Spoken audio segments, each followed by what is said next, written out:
All right, everybody, welcome to Talking Taker, episode number 54 of our encyclopedic exploration, digging up the career of the greatest professional wrestling character of all time. My name is Alex Dorio, and I want to thank you for joining us for yet another round of Dead Man Talking. I am, of course, joined, as always, by my co-host, my fellow creature of the night, my wrestling buddy, Mr. Travis White. And Travis, I have a feeling this is going to be our most symbolic episode yet to date. If you smell what I'm cooking. I mean, because it's called Rock Bottom in Your House, and this match is pretty much the rock bottom of the Undertaker matches we've covered. Your interpretation. Okay. Mine. I don't know. All good art is up to interpretation. That's right. That's my interpretation. I was going to say that. How fitting of a title. As we'll see when we get to the end of this match, just what we're talking about. Those of you who have never seen it, I can't recommend enough to go watch it. Just because everyone likes, that's like the best part of a NASCAR race, or the wrecks. Well, that's why you should watch this. So, this is, yeah, you'll get it. Yeah. Well, you know, we're picking up this week, and we want to thank you guys for downloading and tuning in. And especially after last week, we had, I think ours our longest episode yet by far. There was just so much to cover on there, and it was a really, really fun match as well. This one, hopefully, we'll make up for it by shaving a little time off this one, because we split things up. In case you're wondering, we covered all of the Raws from Survivor Series 98 up until Capital Carnage on the Capital Carnage episode, even though a lot of that is obviously playing into this match that we're covering here at Rock Bottom in Your House from December 1998. So if you want to hear all that build up, if you skipped that Capital Carnage because it's a UK pay-per-view, I don't really care about that one. If you want to hear about The Undertaker trying to embalm Stone Cold alive, if you want to hear about Paul Bearer being kidnapped and shoved into a manhole, that's all on last week's episode, number 53, back in the archives. This week, we're just going to cover a couple episodes of Heat and one episode of Raw building into Rock Bottom, but they're doozies. Yeah, they are. Double doozies, Great American Cookie Factory. I don't know. That's all I'm saying. Yeah, absolutely. I have no idea what just happened, but I love it. So, yeah, basically the Cliff Notes version, if you missed last week, was that Taker hit Austin with a shovel, Taker and Bear tried to embalm Austin alive, Taker locks Austin in a freezer, Austin hits Taker with a shovel. Kane and Austin trick Taker and Bear, and Taker gets sent away to the asylum, allegedly. And then Kane and Austin throw Paul Bearer headfirst down the sewer. So that's the bullet points for last week's episode and the build up to this point between Survivor Series and Rock Bottom. So, but as you picked up on last week, that Undertaker didn't actually go to the asylum, which we learned about during Capital Carnage, right? Yes, exactly. Yeah, during Capital Carnage, his backstage promo, he said that, just to let you know, the ambulance never made it there. Which I want to bring that up as we get into this next episode of, I think it's Heat, or no, the next episode of Raw. I believe we're going to cover in just a minute. I want to bring that up, so because Vince McMahon apparently forgets that. So. Well, as Capital Carnage was airing over in the UK, remember it was a UK exclusive pay-per-view, they did have an episode of Sunday Night Heat here over in the States and pretended basically that Capital Carnage didn't really happen. Yeah, exactly. Undertaker was somehow wrestling on both continents at the same time.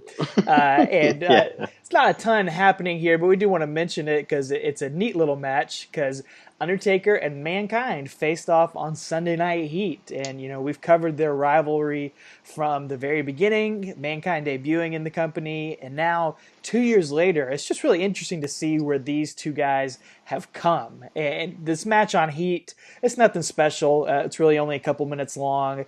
It's building up to a DQ with Rock and Austin all interfering here. But man, just crazy to see the journey of these two guys and how they've both benefited from their pairing off with each other.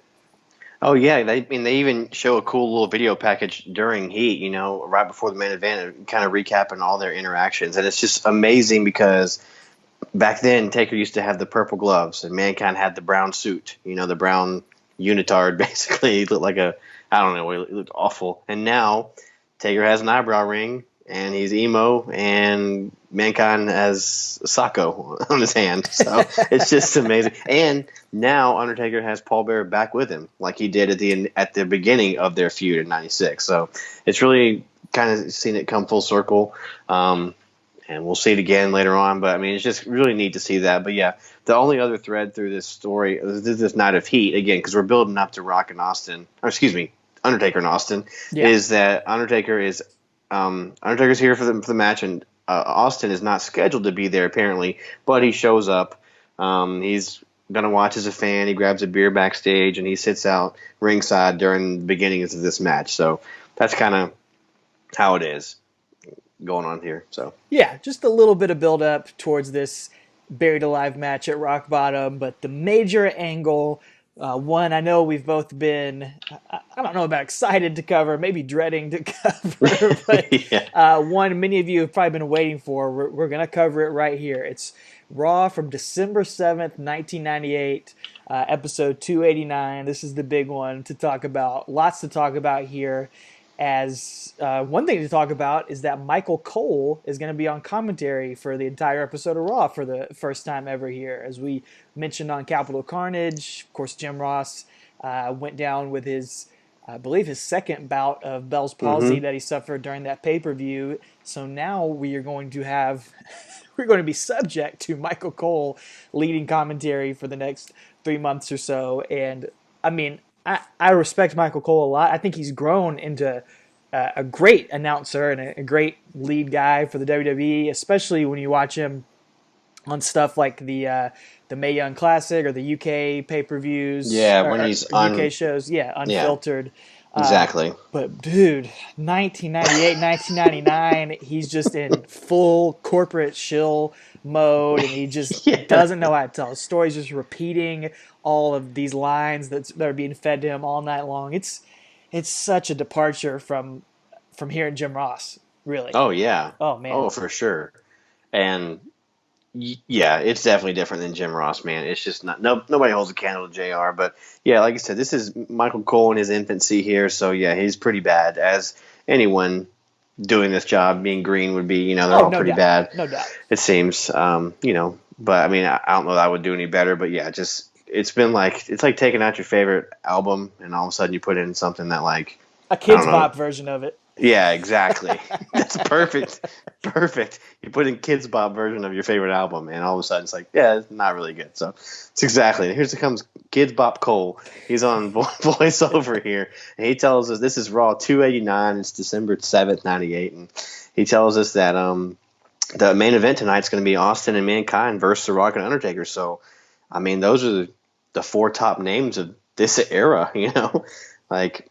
It's crazy. I mean, you throw Kane and eventually Triple H up there, like a year or two later. But at this point, these are the 4 top names in the company. So yeah, I'm behind on a lot of my podcasts, so I just listened to this a few days ago. But Chris Jericho Stone Cold had Chris Jericho on his show. This was months ago, but they were interviewing it, and Chris Jericho said something I've heard him say before. He's talking about how he felt like he was in the Beatles of the Attitude Era. How like Stone Cold and Rock were John Lennon and Paul McCartney, and Chris Jericho felt like he was George Harrison of the Attitude Era. Because those two guys, like Chris Jericho felt like I'm one of the greatest in the world, but I'm also in there with the 2 greatest of the world. Right. And Chris Jericho is one of my favorite wrestlers of all time. I think if we do one of these podcasts again, I think he'd be a great subject to do it on his career. He's one of the guys who I've seen from when he debuted in WCW. I was a fan when he was a Lionheart to nowadays. So I love Chris Jericho and respect Chris Jericho. But to me, he's way off base in that statement. Because these 4 guys in this match, those are the Beatles of the Attitude Era. Stone Cold and Rock, yes. And then Undertaker. Undertaker's honestly probably the George Harrison of the Attitude Era. He's the guy that's right underneath those 2 guys that deserves more respect. And then I would say Mankind is like the Ringo. Like he's essential to it. He's the quirky, weird one. But these are the top 4 guys. And then probably put Triple H, probably maybe even Kane before Chris Jericho.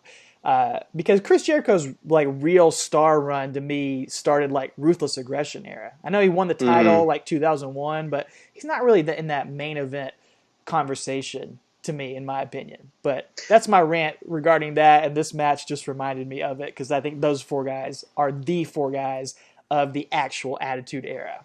Oh yeah. What do you think?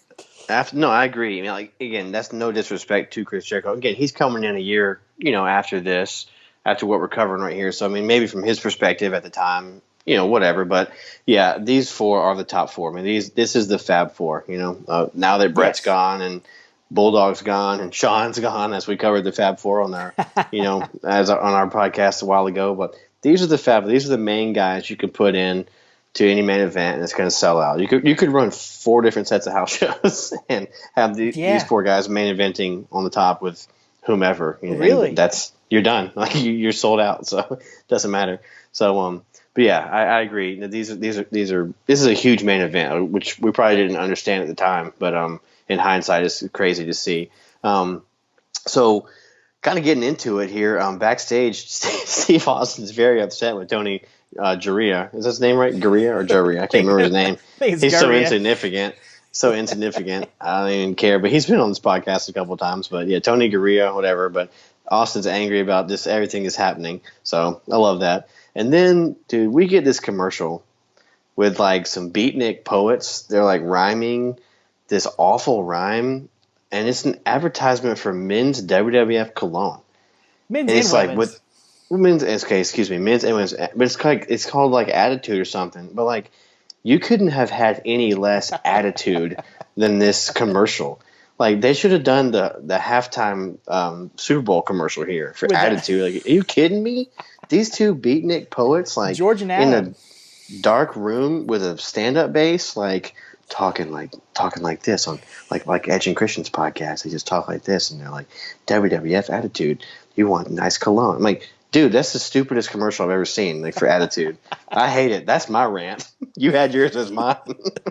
It was so. It was like out of a 1995 New Generation episode of Raw. Exactly. It did not feel at place.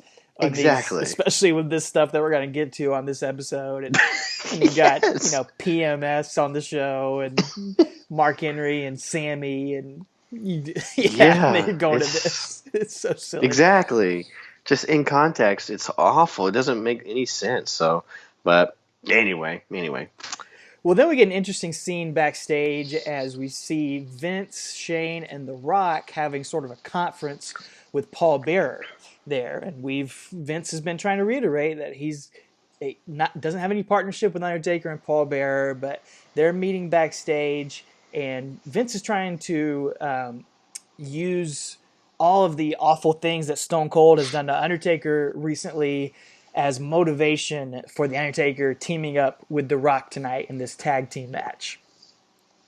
Yeah, he goes over all these nefarious things, like what all he's done to you with the shovel and this and that. But then he also says the insane asylum, which again we just debunked last week. He never made it there. Taker used his magical supernatural powers to escape. So yeah, a little continuity error there. But again, hey, they're live on television in 2 separate continents at the same time. So maybe he forgot. Yeah, they weren't understandable. Actually. Yeah.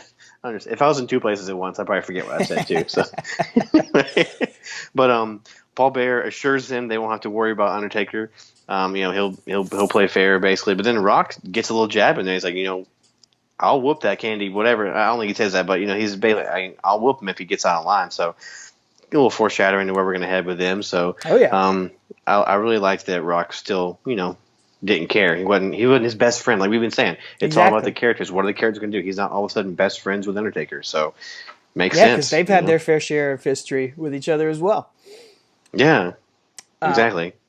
Well, then Austin is going to come out and cut a promo in the middle of the show here. He kind of goes over all the craziness that's been going on the past few months and then goes to his religious well yet again and says, in the ministry of Stone Cold Steve Austin at Rock Bottom, you can bet your ass that you can expect no mercy from Stone Cold Steve Austin.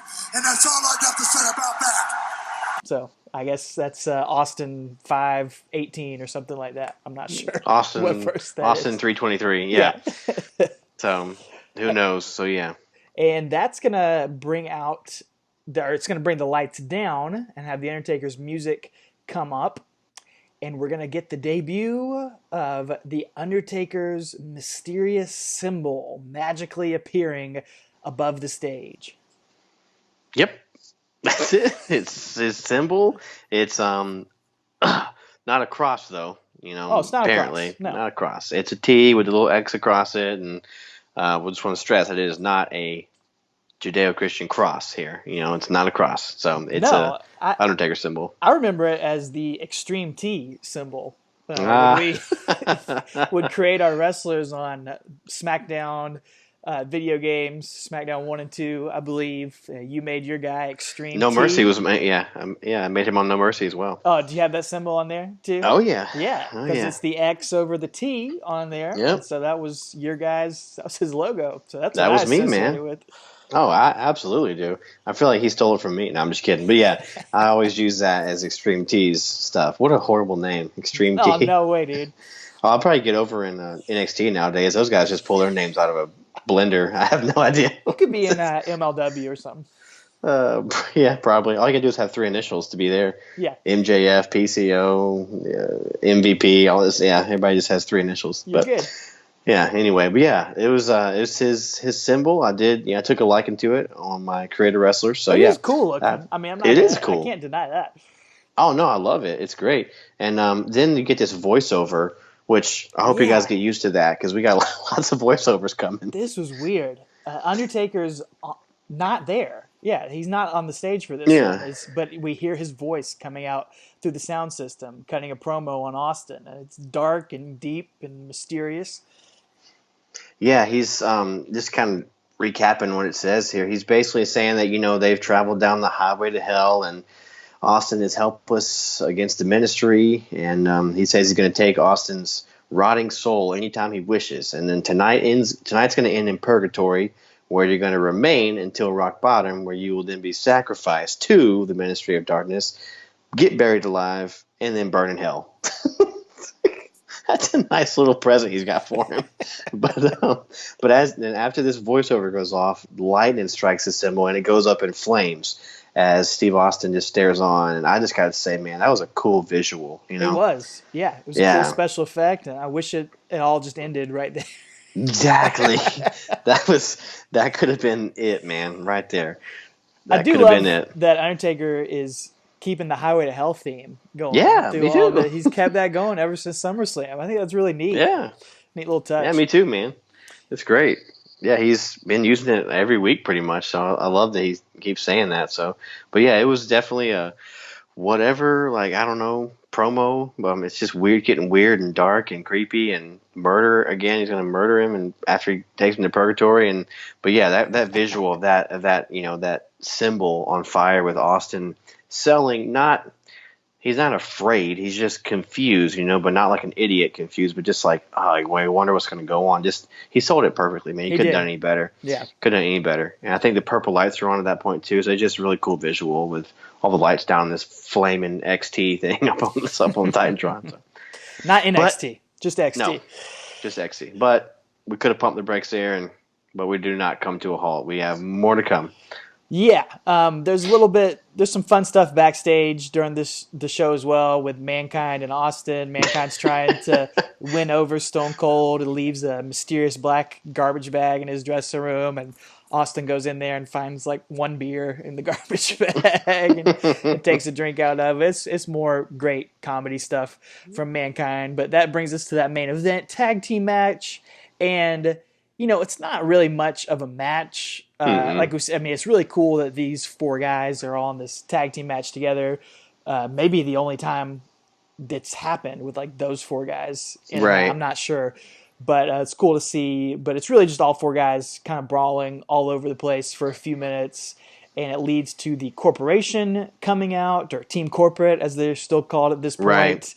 Right. They take out Rock and Mankind and leaves Austin and Undertaker to themselves. And this is where things start to get weird. Yeah, and speaking of, again, this is leading into rock bottom, and so we're building Austin and Taker here, but The Rock even comes out first for this tag match, and he's the champ, you know. So Well, at it's this his point, pay-per-view. It's yeah, and rock it's his pay per bottom. view, And he's and at not this going to point, be in the main event. exactly, and it feels like this buried alive match is more important than the WWF title match in 6 days. It's So going to go on last. it goes on. Yeah, it's so weird. Like you said, it's got his namesake on it, and he's coming out first for his tag match, and then he helps. They handcuff Mankind to the top rope, and they beat him up. The corporation does, or Team Corporate, whatever they're called. But then after that, the show's going to go off with what we're about to talk about. You know, again, not building to his main story, but go ahead, take this here. Well, I'll jump in a second. Well, Austin gets knocked out here. Taker gets a ring bell and a chair, and uses those to knock out Austin. So Undertaker's going to carry Stone Cold Steve Austin up the ramp. As all of a sudden, there's a bunch of druids on the stage doing that chanting that we've heard over and over again. And Speed Dial 1 from Paul Bearer. yeah, where did they come from? Were they waiting around backstage? Who let them in the building? No idea. Maybe they just apparated like into the space. I don't know. Maybe. Yeah. But yeah, we have no idea. The druids are there, and they begin tying Stone Cold Steve Austin down onto the Undertaker's giant symbol. Right. And, the only way to tie someone to the letter T would be in a Jesus Christ pose, right? I mean, to quote Soundgarden there, you got Austin with his arms out, just like Raven would pose as. And in fact, didn't ECW did this? Yes, they did this 2 years couple ahead years of time. Before. Yeah. Yeah, and had to apologize for this, what Raven always calls religious iconography, what he always says in his podcasts and interviews when he talks about it. So wait, you have to say it like Raven. I don't know if I can do a Raven. Yeah, man. Yeah, like we did like a religious iconography. Yeah. I don't know. That was not bad. That was kind of like a Jewish lawyer, and also Raven. So anyway, they're tying Austin down to this T, this symbol, and Austin's cussing unfiltered like at Undertaker. Yeah.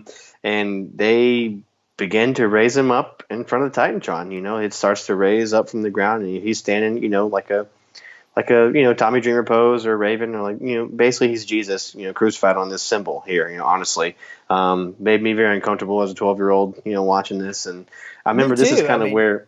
Go ahead. Yeah, I was just being raised where we were, and how our morals and our thoughts and everything. It was just definitely uncomfortable to watch, and I remember at this point in time, this is kind of where. I was always more WCW, but this helped me be more WCW because I didn't have to worry about watching them and getting, Jesus poses on it and stuff like that, and all this ministry stuff and going over. And like you said, this episode of Raw is filled with PMS, the Pretty Mean Sisters, and all this extra sexual chocolate, whipped cream, gags in his mouth and stuff. Like I was over on WCW at this point, so I mean, flipping back and through, but mainly focused on Nitro. So yeah, it's funny because obviously, I mean, a lot of this stuff was targeted to 12-year-old boys, 13-year-old boys, but we being in the Bible Belt and going to church and being goody two shoe Christian boys. We were like the opposite. We had the opposite reaction to that, and we were offended that Undertaker crucified Stone Cold and all this dirty stuff was going on. And, sometimes we liked it, but sure. Sometimes with Sable or something like that. Sure. We were all there for it, but it's too much. And like you said, I can look back now and understand it's entertainment, it is what it is and not get offended. But like as a 12-year-old, I remember just being like, oh man, it's too much, And watching Russo's even said he wouldn't go back and do it again. Like he's like, it was probably a lot. Again, I listened to a lot of his stuff, and he said, we probably shouldn't have done this. Oh, dude, they were going a mile a minute, down the highway, just like they didn't know what they were doing from week to week. They didn't have any filters or restrictions on back then.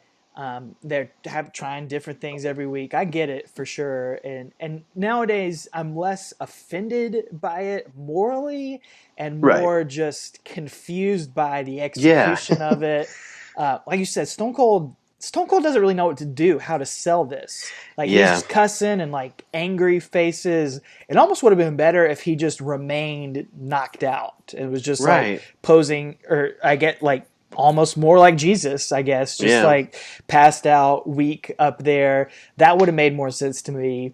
And then you got another problem is that Michael Cole has pretty much lost his voice by this point in the night. So you're left with the King, who, God bless the King, but his strong suit is not trying to sell these serious angles. Right. So he's like in this hushed tone, trying to talk about how serious this is, and Michael Cole can't say anything.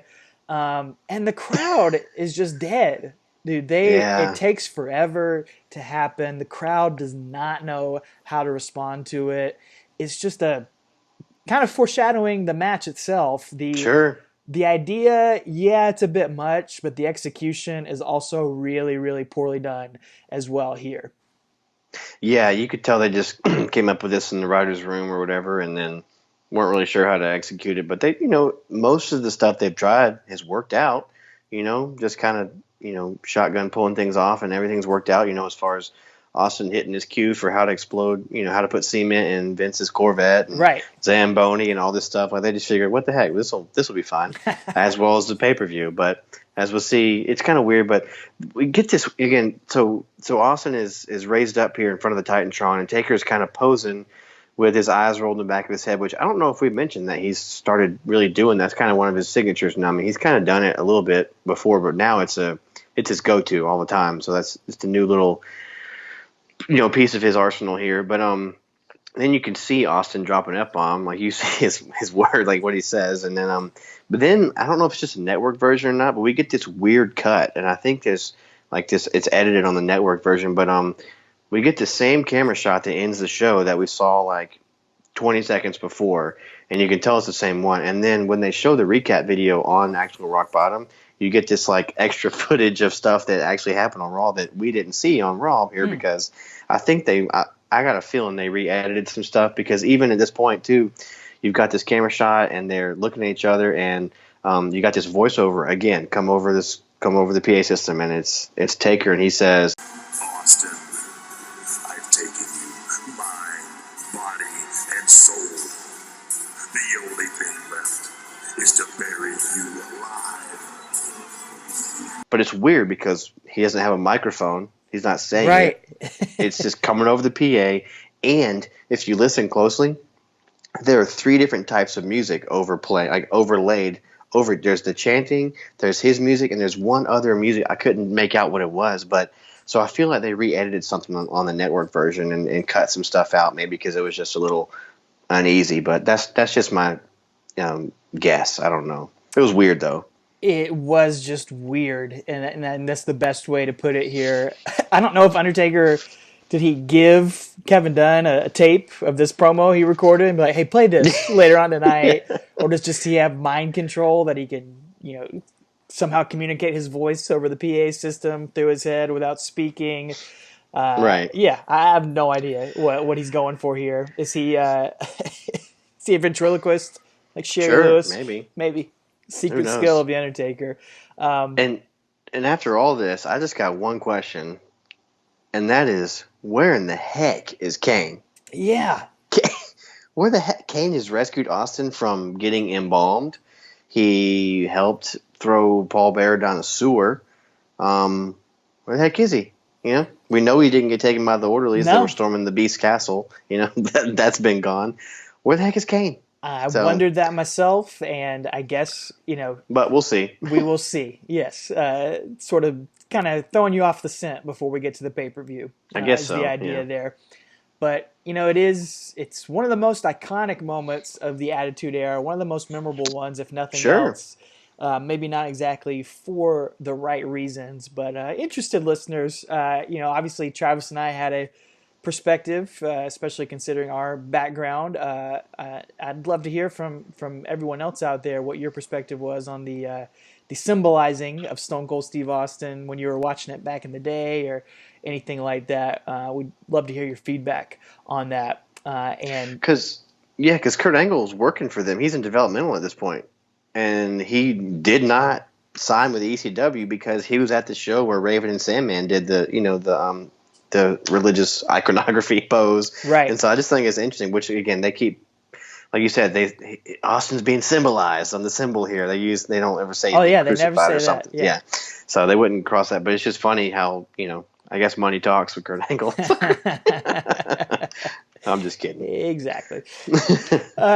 So let's take it to the show itself, at least to the night of, to Sunday Night Heat. The build up there, again, it's going to be live from the Rock Bottom Arena here on December 13th, 1998. And it's going to be Stone Cold and Undertaker in a Buried Alive match. So thinking back to the first Buried Alive match with Mankind and Rock, we do have the grave site there beside the entryway with the custom gravestone again with Stone Cold and Undertaker's pictures chiseled on there, which is always a cool awesome visual. Yeah. I love it. I wonder if that's still in the warehouse. Oh, I definitely. It's got to be. I would love to see that. Well, I know I can't lift it up because we know how much it weighs. Well, Michael Cole lets us know. He does. Investigative journalist, going back into that mode. He's doing the hard sell for the pay-per-view, walking around the grave, telling us that this grave is 8 feet long, 4 feet wide, and 6 feet deep. This tombstone weighs over 3,000 pounds. This mound of dirt, over 2 tons of dirt surround this grave. This dirt is cold. It is dark. It is wet. It is cold. It is dark. It is wet. I'm like, thanks, man. Like, I didn't need to know that. But yeah, 3,000-pound headstone. Are you freaking kidding me? I promise it's not 3,000 pounds. Even if it was a real one, I promise it's not 3,000 pounds. Well, we'll find out it's also not 6 feet deep either. Yes. Remind yourselves, listeners, and if you remember watching this, when you hear it's 6 feet deep, all right, Austin's what, 6'2"? Undertaker's always billed at 6'7", 6'8", right? Or 6'10", or something like that. Let's remember that as we get to the match here. Because, but like you said, Michael Cole, investigative journalist, he sells it. He sells this match as being the match for your life. So this match is not about titles; it's for your life. So once again, we're gonna get attempted murder. Yes, we are. Yeah. This Undertaker's build is all about murder again, homicides. It's getting out of hand. Something else that got out of hand on the show. My favorite part of Sunday Night Heat is that Mankind attacks The Rock and The Rock's luxury box as The Rock is cutting a promo, and Mankind hits him over the back with an overhead projector like you used to have in geometry class or whatever in middle school. That cracked me up, man. It shatters and breaks. It's like a shoot overhead projector. Yeah, I'm sure it is. I don't know why I was in the luxury box, but I haven't seen one of those in about a decade, so it just made me happy to see it. Oh, man. Yeah. This is a little throwback from the 90s right there. Overhead. That's awesome. So, man, really cool. So they get a good video package on here, too, kind of recapping everything since Judgment Day. And like you said, last week's episode, just kind of pretending that Survivor Series didn't matter. We took a month off of this rivalry and came back to it. And again, like, we want to know what's happening, where Kane is, but they don't mention that on the show here. But I'm interested. And I would like to talk about the ending of this episode of Heat. Please do. Because your go-home show here, this is right before it ends with the Acolytes, or I guess you called them the Jackalites, right? Because they were the Jackal at this point still. Yeah, right? for a second. And they're having a match with Boss Man and Shamrock and just slugging it away in the ring. And the lights go off and Taker's music hits and just basically interrupts the match. Like, that's so insignificant, it doesn't matter. So, but I wanted to mention it just because of who the Acolytes are going to become, when it comes to Undertaker. So, got another voiceover. This is our third voiceover we've mentioned here in the last 35 minutes or whatever. He says, Austin, tonight we will write the final chapter of our journeys down the highway to hell. Once again, dropping that highway to hell thing there. He says, tonight you will reach rock bottom. I claimed your soul, and tonight I'll claim your existence. Each day that's passed, you've grown weaker as my ministry has grown stronger. And upon this stone, I shall build my ministry. So, again, more religious stuff. On this rock, I'm going to build my church, basically, on this stone cold. I'm going to build my ministry. So, I really do appreciate the poetry of it there, but it's a little bit weird, and then lightning strikes this tombstone as we go off the air. So getting back to the supernatural. So Yeah, and, it was. I guess it's a cool visual. They're doing a pretty good job of using heat to really jumpstart the pay-per-view, get those last-minute buys. I guess really they did at Survivor Series with that brawl going into the live pay-per-view itself. But doing something here. But again, like you said, it's in your house, rock bottom. But what's the last thing that we're getting here? Undertaker and Stone Cold Steve Austin, and their match is going to go on last as well. So. Which makes me excited for Taker because he gets a main event slot. It's cool for him because he didn't, as we mentioned a lot, when he was a champion, he got denied that spot a lot. So and the champions get denied here. Exactly, it's really, really strange how often that does seem to happen. We should keep track of how often. I know it's way more often than you realize. I think because I remember it ticking me off in 2011, 2012 with CM Punk. He was a champ and he was never, but I didn't. Apparently, that was a normal thing. Pretty commonplace. I didn't remember it being so common back in the Attitude Era. So it's interesting. That's gonna bring us right into Rock Bottom in Your House, December 13th, 1998, and it is another international incident as we're in Vancouver, British Columbia, at the General Motors Place. And the show opens up with one of those great classy Freddie Blassie voiceover video packages. That is pretty much all about the Buried Alive match yet again on the Rock Bottom pay-per-view. And these are always welcome in my house, man. These Freddie Blassie, it's so good. But yeah, man, it pretty much just it's called Rock Bottom in Your House. It's The Rock. He's the corporate champion. He gets his own pay-per-view. He's got this giant whole opening posters by the entryway of himself. Dude, I wonder if those are in the warehouse. Those are awesome. They're 40 feet long. They might be in Dwayne Johnson's house somewhere. That's true. They could be. I hope they bring him out when he finally goes to the Hall of Fame. They just roll those down. Anyway, but yeah, we got this Freddie Blassie thing. It's all about, like you said, it's all about the this Buried Alive match. And Cole and King are on commentary for our first pay-per-view show here. Again, we've had Cole as a backstage guy, but here he's on commentary for the whole night. So it's his first pay-per-view gig, so good on him. Yeah, I mean, sure. I mean, from a professional standpoint. Not good on us. No. There's not much in the way of promos or anything going into the match. So Undertaker and Paul Bearer are going to come out first here, like we said, in the main event slot. And Undertaker and Paul Bearer are going to take a long look at the gravesite on the way to the ring. And I just thought the Undertaker's entrance is just great here. The smoke and the lights surrounding him, just a great visual surrounding him as he heads to the ring. It's nice. Again, it's nice to see him get credit. And get a little bit extra presentation. We mentioned that a lot in our first several episodes, and probably first half of our episodes we've done, is because so much was changing, and we've covered so many years so quickly. To see the presentation, but here. Even he's more featured, and we've been covering, 1998 for the last 12 episodes. It's just neat to see he's still getting a little bit presentation, and he's still a big deal, still special attraction. So I like that. Absolutely. Another cool thing in the presentation here is that we got a grave cam for the match. So coming back, we had that run there of the cage cam and the casket cam and the corner cam.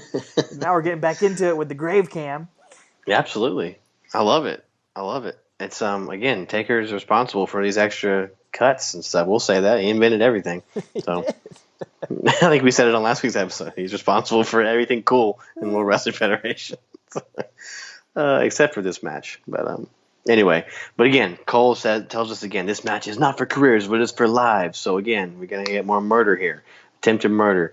Like you said, he's out first, and then Austin comes out second, and he walks over to the gravesite and stands up on it and gives Taker the double birds from on top of it, which is just so in his character to do and just so entertaining to see that. I love it. Yeah. And, man, I just wanted to say, I want to point out, it is so different. Again, we're in British Columbia, so we're in Canada. And a year ago, he was public enemy number one, Austin. Yeah. I mean, he was the biggest face in America and the United States. And then you go over to Canada, we had several of shows and Raws we covered where they would go back and forth. and he was hated. And it's just so funny to see how a year's time, here he is back, and he is getting. I mean, there's so many signs, so much support. Austin 316 signs, or shirts everywhere, and just I mean, how far he's come in just a year. It's just really cool to see. I know this is not talking Austin or anything, but it's just really neat to see that. So to see that change and to see the Undertaker as well as he's yeah, evolved true. and it's become this evil character now too. It's really As neat Cole to see. won't let you forget. No, he will not. He is over the top here, and he slips into JR's old bad habits here by saying Undertaker more aggressive and more evil than he's ever been. Just like, as we've heard in every single Undertaker match, but whatever, Yeah. we'll let that one slide. But it is cool because Undertaker meets Austin the aisleway to start the Yeah. match, which we've seen him do a few times here, and just starts brawling with him. Doesn't wait for Austin to get in the ring. I love that touch from Undertaker's character. He's not going to sit around and wait. I miss that. Even let me just dip my toe in the current product real quick. I just watched TakeOver Brooklyn 4 tonight, and as heated of a rivalry as Ciampa and Gargano is, and it's so perfect, and it's probably the best feud of the year. They should have started attacking each other in the aisleway, like it's little stuff like that I miss, and seeing these guys, Taker and Austin do this, it's just so good to see that, it felt more authentic, I guess you could say. You really wanted to take each other's heads off, So again, but I do give Ciampa Gargano 5 stars, 5 Taker symbols. So absolutely, man. It's I'd rather be talking about that than what we're currently talking about right now. It's all downhill from here, pretty much at this point. From the entrances, it's downhill. Yeah, it's all downhill from the entrances. Speaking of downhill, we're going to see a couple downhill plunges during this match too. So. Yeah, they go over and fight by the dirt mound pretty much immediately, and take a few strolls over there. And Undertaker is dominating Austin here at the early point of the ring. Basically carries him back to the ring before Austin finally gets a little offense in with a Thez press and an elbow. And starts working over Undertaker's legs over toward the corner of the ring, trying to chop the trees down, the old redwoods.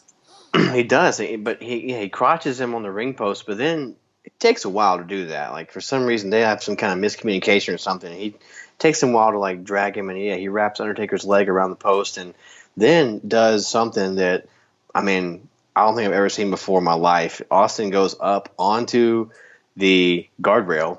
At this point, they're black and padded like they are nowadays. Yeah. And he jumps off with a double axe handle. It's just like awesome. Innovative offense. Exactly. I loved it, man. Austin's changing up his style. So jumping off the, Undertaker needs a little extra dose of double axe handle, so you gotta go up a little higher and get the extra momentum on it. So it's the Undertaker, dude. You gotta amp up your game against him. Sure, man. Well, they start brawling around the announcers here, tease some spots with the Spanish announce table, and Undertaker back body drops Austin like straight onto his head at one point when they're overcrowded over there by the announce table. It's ugly looking. It looks awful, man. And as they're doing all this, commentary again is reiterating that this match has stakes because Austin can make it into the Royal Rumble, And Taker, his stakes are that he wants to take Austin out because he cost him the title back at Judgment Day. Again, where the heck has that story been for the last month? Right. Anyway, but they're trying to tie the storyline back to something that's been happening in the ring, I guess, and it's just been all this over-the-top, ridiculous stuff, and that's part of the problem here. But Undertaker ends up leading Austin back to the grave. So we've got more action around the grave. You mentioned that the rails around the ring are those black padded things, but Austin finds one of the old bike rack security rails and whacks Undertaker over the head with that. It was nice to see. Yeah, that's not the only time that comes into play. We'll see that again. So yeah, it was nice to see one of those old ones, like the old silver bike rack ones, come into play here. So pretty cool. And at this point, he does that, hits him, and Undertaker throws Austin on the dirt and punches him in front of the grave, and Austin kind of reverses and he hits Taker, and I don't know if Taker meant to do this or not, but he does like a backflip roll down the dirt hill, so does not do the perfect 10 landing there. So he rolls down it, and they climb back up the dirt set, and Austin is just a filthy mess at this point. Oh, yeah. He is covered in dirt. That was the thing with Mankind and Undertaker, is you couldn't quite see it as much, right? Because they were both pretty much covered up. But Austin's just there in his little black Speedo, and he's just Yeah. filthy. Yeah. So at this point, Austin has Taker's head dangling over the quote-unquote 6 foot deep pit and flips him in to the 6 foot pit. 6 foot deep pit. And Taker stands up in it, and his head's about 3 feet above the top of the grave. So, unless he grew to 9'10", I don't know. Maybe Michael Cole needs a new tape measure or something, man. I was like, my 5-year-old could stand up in this thing and his head would be above it. It was 3 feet deep. So Well, that's why they call Undertaker the yardstick.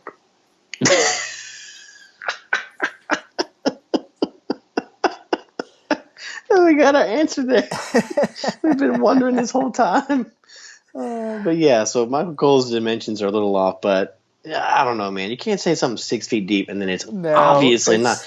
It's like when they You know say what the reminded me cage of? is 15 feet tall and their heads are at the top of the steel gauge. It's like, Yeah. come on, guys. You know what it reminded me of? You remember the Godzilla cartoon? You ever watch it? Godzilla Or cartoon? could be even the movie. You know when he comes up out of the water? He comes up completely submerged, but then he stands up and he's up to his knee in the ocean. Where did he come from? You can't come up completely submerged from the water and then you're only ankle deep in the ocean. So that's what this reminded me of for some reason. I have no idea why. Great comparison here. And again, it continues to just be silly because Undertaker drags Austin into the pit and then whacks him over the head with a burial wreath. This just happens to be by the grave. I guess one of the creatures of the night left it there. Yes. One of those emo beatnik guys from years and years ago. So yeah, we hadn't seen the barrel wreath. Had a mention on Talking Taker here in a long time. That was fantastic. So. Loved it. It was so good. And then at this point, so he hits him with a barrel wreath, and then Taker starts choking Austin on the dirt, and he's choking him, and he says, "You're gonna die, boy," and then he lets go. If the goal is to kill him, just keep choking him. You would think. Yeah, just choke him out and toss him in the grave and be done with it. He's dead, and he's out of your ministry, and your ministry can live on, and yeah. Yeah, it's just weird. The crowd is pretty lackluster for all this. Yeah. I really enjoyed the last Buried Alive match more than I remembered it, and I think it's just because Mankind and Undertaker, they just clicked so well for that style of match. And Austin and Undertaker just have not had that same chemistry yet, and Austin just doesn't have that same just wild. Austin's a great brawler, but not at that same. Not the same way that Mick Foley is. He's not the same bump way taker. Where you could do such a creative, strange match. Austin's just kind of out of his element here. So we get they just kind of do back and forth, trying to drag each other into the grave. One person will get out, they drag the other person back in. Then we end up fighting back towards the ring, and I don't know. It's just a lot of nothing, in my opinion. Yeah, Taker grabs a chair and hits Austin on the head, and Cole says, "Stone Cold may be out cold," so gets his little pun in there, and Taker rolls Austin into the ring, and you can tell at this point he's not 100%. Like we say, he's been nursing those injuries since June or whatever, and he needs some time off. So he hits a perfect 10 landing after Austin clotheslines him out, and then Austin he digs in the well easy for me to say, one too many times, goes for an axe handle off the apron, but then he gets a post into the back instead. So, and at this point, like you just mentioned about the crowd, Michael Cole apparently notices too, and he says the crowd doesn't know what to make of this match, which is basically just kayfabe for they're not into it. Exactly. Well, thankfully they're gonna sort of kind of go towards the finish here as they head back toward the grave area, back towards the dirt pile. And for some reason, Undertaker has a gas can that's just magically appeared and uses that as a weapon, and dumps Austin into the grave. And as Michael Cole says, begins the slow process of burying Austin alive. Yes. Oh, and speaking of slow, we'll get to that when the actual finish of the match is. Exactly. I guess he was just foreshadowing that here. Yeah, the slow process of burying someone alive. So I guess it was too slow for one of the anxious fans in the audience because they throw a soda or a beer or something at Undertaker, and it almost hits him in the head. And he gives this angry look to the crowd. We always commend how he never breaks character when stuff goes wrong and stuff. I guess it was still within his character. He's a heel, he's a heel here, now. but Yeah. So it's okay. But you could tell, for a shoot, man, this dude was not happy. I mean, that's disrespectful to Undertaker, But that's just like you said, the crowd doesn't know what to make of it. Well, they like to throw a soda at you because it sucks. Well, it's so slow going on that Austin just gets up and walks out of the grave while Undertaker has his back to him, getting some dirt ready. Then Austin hits Undertaker with the gas can a couple times, and finally, after 15 minutes, gives Undertaker a stunner, and that is what wakes the crowd up after all this time, seeing Austin pull out a stunner on top of the gravesite.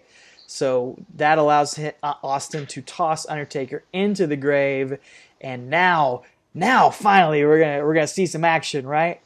Yep, we're gonna dump a wheelbarrow full of dirt into the grave, which covers up Undertaker's knees. That's it. It's nothing. It's a wheelbarrow. It's a simple wheelbarrow full of dirt. It doesn't do anything. It doesn't do anything, man. It was so poorly done. I hated it. I hate it for these guys because it sucks. Well, they clearly learned their lesson from the last Buried Alive match when it took forever and they had to send all those other heels out there to bury him. Because Austin is, after that pitiful wheelbarrow of dirt, he's going to chase Undertaker. Or no, excuse me, he's going to chase Paul Bearer off towards the back and to go get another tool for the burial. But that's going to leave Undertaker with a chance to crawl out of the grave now. Yeah, and I guess since he's been here and done this before, he crawls out and he decides to take a shovel with him and basically just take a rest on this pile of dirt, take a dirt nap. We didn't hear that at all during this match, did we? This is a perfect spot for Kane to have said he's taking a dirt nap. Yeah, fell asleep on the job out there. He did. So, he just kind of hides with a shovel. I mean, you could tell he's hiding. I didn't know if the camera was supposed to be on him or not because of what comes next, but he's hiding with a shovel on this mound, and then all of a sudden we get this huge explosion, and pop goes the Kane. There he is. Boop, he pops up out of the grave, man. Yeah, fire shoots up out of the grave. It's pretty cool little visual there. I don't know how they did that one either, especially since they'd just been fighting in the grave. But Kane pops out of there. So they threw you off the scent by not having him on Raw the week before.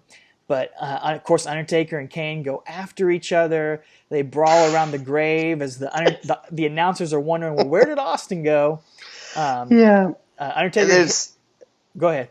No, I was just gonna say, as they're fighting, man, Kane he's coming out guns blazing, and he is just so excited that I think he forgets he's on dirt. And so he goes to hit Taker, and he just face plants down the dirt pile, and then they brawl around the dirt, and they're both falling on the dirt and around on the floor of the arena. There, it's just so I don't know, embarrassing. Like you said, seeing Austin in a hospital bed a few weeks ago on Raw was weird. Seeing Taker and Kane literally trip over dirt was kind of sad too. Yeah, it was silly looking. Undertaker goes for a low blow on Kane and then goes for a tombstone, but he has to pause here because all of a sudden Stone Cold Steve Austin comes driving through the entryway with a backhoe full of dirt. Well, he's not driving; he's in the passenger seat, I should say. Yeah. So he's conquered the Zamboni, the cement truck. I guess that's all he's really driven at this point, isn't it? So he's driven his truck onto Raw before too. His truck, F-150 or whatever. So now he's just up in the ante, and he's going heavy duty. He's bringing a backhoe, dude. But yeah, he's riding shotgun in the backhoe, and at this point, like you said, Taker is distracted, and so Kane is able to nail Taker with a tombstone that the camera misses. They miss that, and it's so vital here. So he hits Taker with it. Yeah, and basically he hits Undertaker with the tombstone, and Austin gets out of the backhoe as Taker kind of rolls solemnly into the grave, and then here's the big finish. Like you said, they learned their mistake, we thought. Yeah, we from thought. the first one, and here you go. Well, thankfully, they've got a backhoe operator to drop a giant mound of dirt on the grave. But this dude driving the backhoe, I swear he's never driven one before either. It's like if I get up there. He doesn't know how to maneuver it. He's like can't get it above the grave in the right place. Austin's trying to point him in the right direction. You can tell he's legit getting pissed off at this guy. Yeah. The crowd is booing at this point, even though their big babyface is supposed to be getting this big win here. They start booing because it's taking forever. And finally, this guy drops a mound of dirt on the grave, and again, it still just barely even covers the Undertaker here. Yeah, Cole says it's hundreds of pounds of dirt, and it's like the same amount as the wheelbarrow. Honestly, it doesn't, because the camera like shows the Undertaker, and it's like it's not a lot. It's not impressive, and Austin is cussing the backhoe driver, and he starts cussing at Earl Hebner and the driver, and he goes to and just grabs a few beers from. He grabs a shovel for a second and thinks he's gonna do some more dirt, but then he just gives up. He gives up, and I don't know if he called an audible or if he got the 411 from Earl Hebner or what, but like it seems like they called an audible, because then all of a sudden Hebner just raises Austin's hand and his music plays, and I was trying to time it. I think it was like 21 and a half minutes, 21:33 maybe, but apparently Austin's your winner here. So. Yeah. I mean, when all else fails, just grab a few Steve Weisers, dude. There you go. Head to the ring. Austin goes and celebrates there and does his stuff as the announcers reiterate that Austin has officially qualified for the Royal Rumble, even though Vince told him he would never get another title shot here. They cut back to the backhoe guy, still trying to get some more dirt on the grave, still having a terrible time. Vince chewed him out backstage. Oh, he was never seen from again, I'm sure. Yeah, he might be in the warehouse as well. He's probably in that grave. He probably is. Yeah. Speaking of, where the heck is Kane? Kane disappeared at this point after that fight with The Undertaker. It's all just a big mess, man. It's I don't think I'd ever seen this match before, but the first Buried Alive was a nice, pleasant surprise to see how fun and wild and crazy it was, and this was just garbage, man, just a disaster in every way. Yeah, and we hate to crap on this stuff, but like we're gonna call it like it is, man. Like it's not good. This is rock bottom. It really is. Like they're dragging the bottom of the barrel for this, and it's not Taker's fault. It's not Austin's fault. It's, in my opinion, it's poor planning. There's no way they blocked this out earlier in the day. Because, I mean, how can you? It's a big mess. It's a huge mess if you do it. I guess they just stuck to their guns and said it'll work out and had faith. But, man, sometimes you got to practice some stuff, man. Because this dude, this backhoe driver, this is his first day, man. It's awful. It's so bad. And but Austin, like you said, he comes back to the dirt and pours a beer on it. And at that point, Taker's pretty covered. I don't think you can see him. He probably rolled out of the grave at this point, honestly. Right. I don't know where he is. But that's probably – this might be one of the worst match endings we've covered here, because the fireball stuff was bad, but that was after the match, if I'm not mistaken, right? So this is probably the worst finish. This is wrestle crap stuff to me. It was – like I just don't understand how you take your top moneymaker, Austin, and have him and Taker look – like buffoons, But. Yeah, it's. I think I can't say it any better myself. Both those guys come out worse for wear from this, unfortunately. And it is interesting, I will say, that remember the last Buried Alive match? Undertaker did win, but he was buried deep towards the end. But we did see his hand rise up out of the grave to give some hope. This one, we don't get to see that. We don't see any hope for the Undertaker. And this burial is going to lead to him. He is going to resurrect, but he will be darker and different than ever. He's going to come back as a different type of Undertaker. And that's going to be covered on next week's episode as we wrap up 1998 here and we dive into 1999. And we're actually going to fast forward all the way to WrestleMania 15 on next week's episode, because The Undertaker doesn't have a match at Royal Rumble or St. Valentine's Day Massacre. So we're probably not going to continue what we've been doing of late with the week-by-week recaps, but there is so much going on with that formation of the Ministry of Darkness and the sacrificing and rebirth of Midian and Viscera and all this sort of stuff. We're definitely going to cover all that and highlight the highlights of that, but we're not going to go week by week through Raw and Heat and all that different stuff in the same kind of way that we do on these episodes. But we will cover because he's not that. on a lot of it. Yeah. He's not on a lot of it, and there's 3 months worth of stuff to cover as we head to Undertaker and the Big Boss Man, and of course a very memorable matchup at WrestleMania 15. But I just want to say too, of course, as we kick off 1999, we hope that you guys will stick around and stay tuned. There's a lot of fun stuff to talk about in 1999. We got another Undertaker WWF title reign coming up. We got more action. Oh shoot! Yeah, I forgot. More action with Stone Cold. The rise of the Ministry of Darkness and the corporate ministry as well.